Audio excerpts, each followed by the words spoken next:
ప్రధానమంత్రి మోదీ గారు record break చేశారు. భారతదేశం 4399 రోజులు లగాతారుగా ఎక్కడా బ్రేక్ లేకుండా ప్రధానమంత్రిగా భారతదేశ ప్రధానమంత్రిగా పనిచేశారు. ఈ 4399 రోజులు పాలనలో, ఎన్డీఏ పాలనలో ఏం జరిగింది అని ఒకసారి మనం చూస్తే ఎన్నడూ జరిగిన 60-70 సంవత్సరాలు ఏదైతే మన కాంగ్రెస్ ప్రభుత్వం భారతదేశంలో ప్రభుత్వం ఏదిందో ఏ మూల వాళ్ళు చేయలేకపోయారు.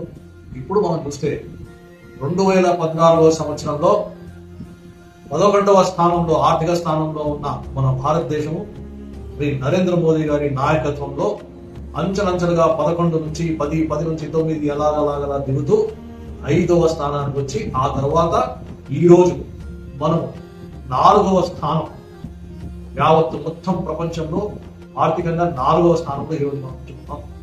జీడిపి కూడా nominal rate, rupee rate nominal rate లో చూస్తే $4.95 ట్రిలియన్ లో ఉన్నాం అనమాట. అంటే సుమారు $5 ట్రిలియన్. ఇది బ్రేక్. ప్రధానమంత్రి గారు పిలిపించారు నరేంద్ర మోదీ గారు. 2047 మనం వికసిత్ భారత్ అంటే ప్రపంచంలో అందరికంటే ముందు ఉండాలా, ఆ దిశలోనే మనం పనిచేస్తాం. అదే విధంగా మన ఆంధ్రప్రదేశ్ కూడా స్వర్ణ ఆంధ్రప్రదేశ్ అవ్వాలని మన ప్రియతమ ముఖ్యమంత్రి నారా చంద్రబాబు నాయుడు గారు పిలిపించారు. మనం కూడా అదే దిశలో పనిచేస్తాం. ఈ రెండు ఖచ్చితంగా జరుగుతాయి.